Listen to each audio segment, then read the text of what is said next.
April 18th, 1938. Only 17 months before World War II breaks out, the original American hero is born. Superman.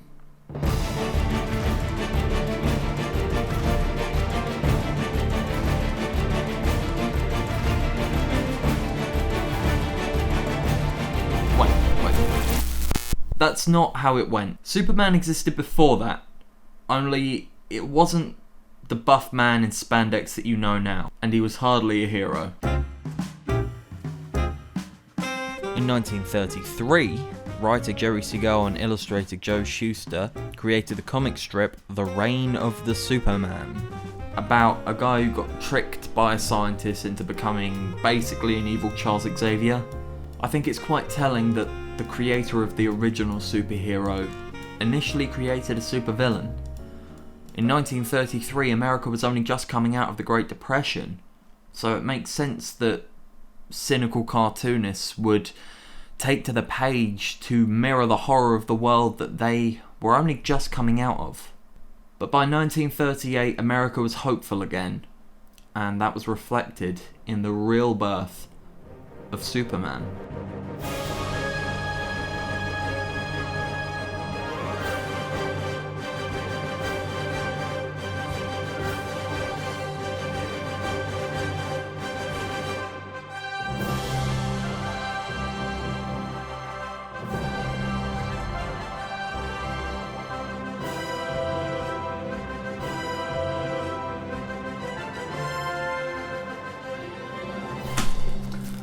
Children were astounded. Comic books gave birth to a whole new genre, the superhero. Not something like Zorro, who was just a man in a mask, or Robin Hood the outlaw. These people lived among us with great powers we wish we could have. They reflected the imagination that the youth at the time was so enamoured with. And they put it to the page. And it all started here.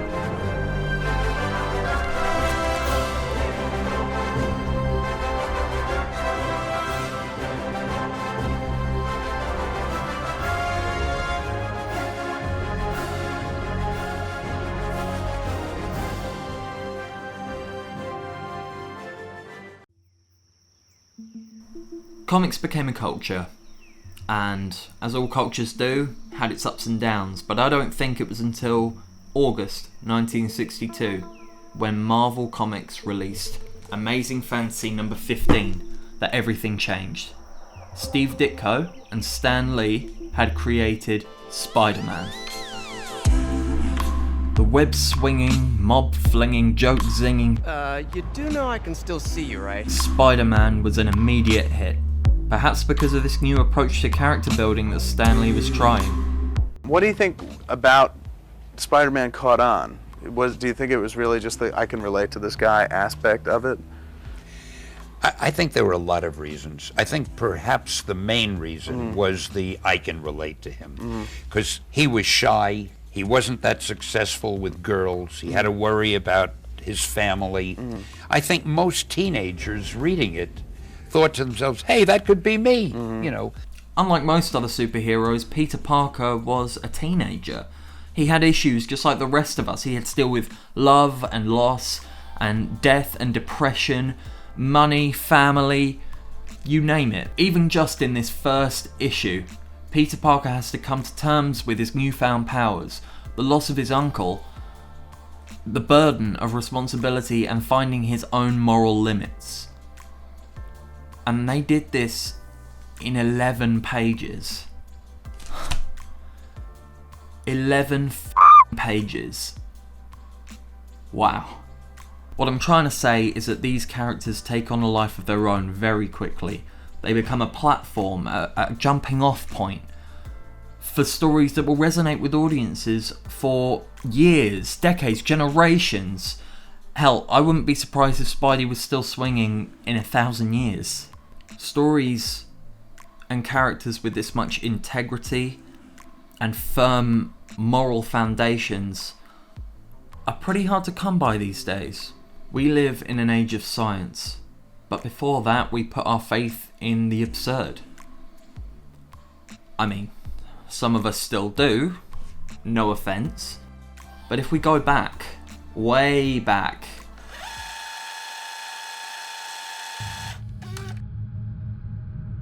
nope, too far. There it is. Ancient Greece. They had possibly the most elaborate collection of mythological stories known to man, most of which have survived to this day.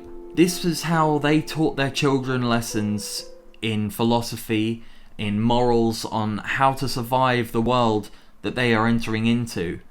Initially inspired by true events, and then blown into a form that would amaze and wow anyone who heard the stories. Homer's Odyssey stars the character Odysseus, likely a real person and hero of the Trojan War, a war that likely actually happened. But he's sidetracked through this grand adventure throughout Homer's epic. It is one of the oldest surviving pieces of Western literature, second only to its precursor, Homer's Iliad. Both have survived to this day. My point is that Homer's Odyssey is primarily about a man tackling challenges he's faced with in the hopes to return home to normalcy and restore peace. Not too unfamiliar. Many know Icarus as the man with the wax wings who flew too close to the sun, but did you know that he also, along with his brother Daedalus, they built the labyrinth that housed the Minotaur? Talk about a connected universe. Comics have become the modern version of telling these stories, teaching lessons, and testing the youth with moral thought experiments. It's a platform to tell our stories, and let alone the fact that each character has a deep, deep history. I mean, Superman, 80 years later, despite a couple of rough patches, is still standing strong. Can you really say that in 2000 years Watchmen won't be looked to as an example of 1980s existentialism, as well as a testament to how we look at the future?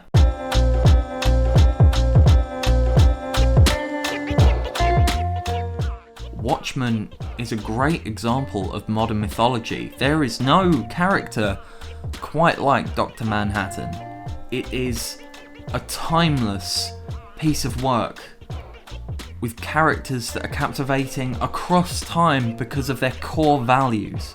They teach us a lesson no matter what circumstances we're in because we can relate to their struggles. I am not a god, but I can relate to the gods of ancient Greek mythology.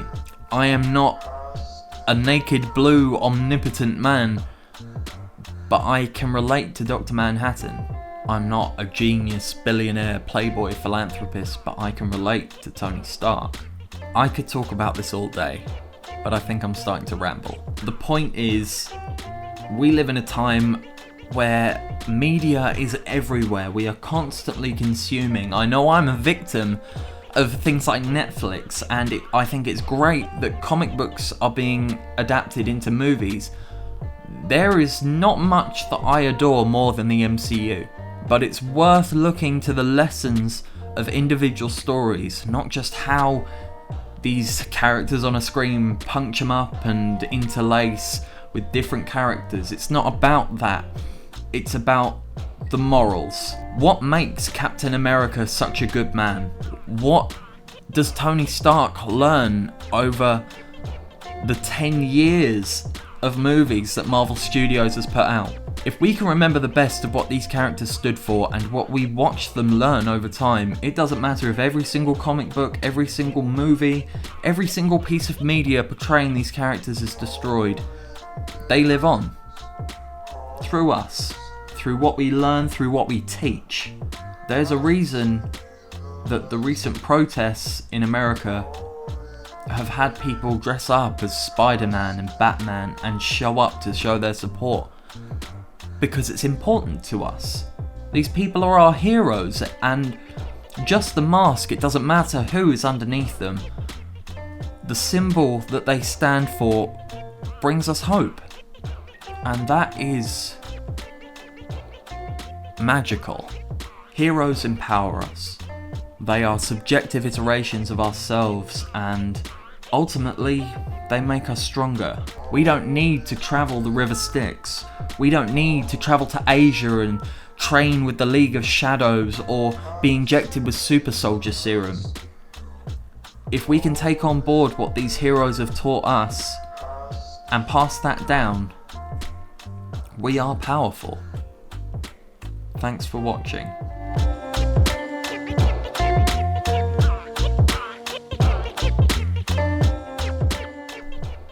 We live in a very complicated time. The coronavirus is still running rampant and riots and protests are sweeping across America, and as divisive as the issue might be, frankly I'm not sure why it's divisive. I think it's pretty cut and dry. I just wanted to show my support.